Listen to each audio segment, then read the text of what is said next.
আজ বানাবো গোটা লোটে মাছের তরকারি। আর যাদের লোটে মাছ একেবারে অপছন্দের এই রেসিপিটা তাদের জন্য। এইভাবে বানিয়ে খেলে তাদেরও কিন্তু খুব প্রিয় হয়ে যাবে।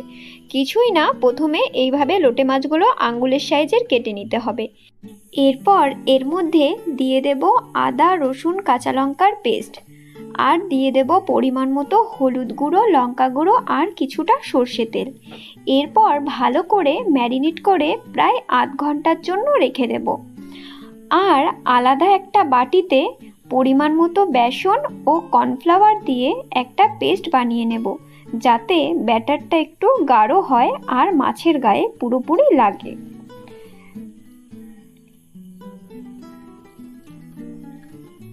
এবার মাছগুলোকে এইভাবে ব্যাটারে মাখিয়ে এক এক করে তেলে ভেজে নেব, যতক্ষণ না পর্যন্ত মাছগুলো বাদামি কালার হয়ে আসছে ততক্ষণ এটাকে বেশ ভালো করে ভেজে নেব।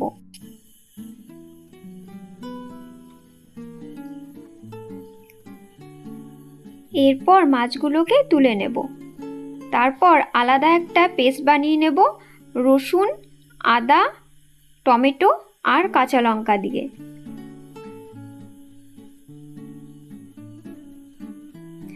এরপর কড়াইতে সর্ষের তেল গরম করে তার মধ্যে গোটা শুকনো লঙ্কা আর গোটা জিরে ফোড়ন দিয়ে তার মধ্যে কুচানো পেঁয়াজগুলো দিয়ে বেশ ভালো করে লাল লাল করে ভেজে নিতে হবে।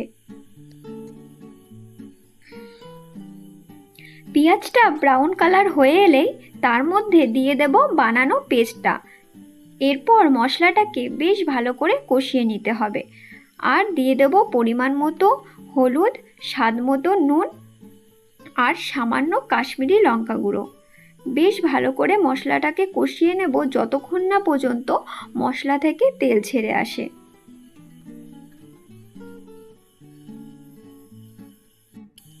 এরপর মশলা থেকে তেল ছেড়ে এলেই তার মধ্যে দিয়ে দেব পরিমাণ মতো জল। জল কিছুক্ষণ ফুটে এলেই তার মধ্যে দিয়ে দেব ভেজে রাখা মাছগুলো। এরপর 2 থেকে 3 মিনিট ফুটিয়েই নামিয়ে নিলেই তৈরি আমাদের গোটা লোটে মাছের তরকারি। ভিডিওটা ভালো লাগলে লাইক করতে ভুলবেন না। আর ইউটিউব থেকে দেখে থাকলে প্লিজ চ্যানেলটিকে সাবস্ক্রাইব করুন। এরকম নতুন নতুন ভিডিও পেতে পাশের বেল আইকনটি ক্লিক করে দিন। সবাই ভালো থাকবেন।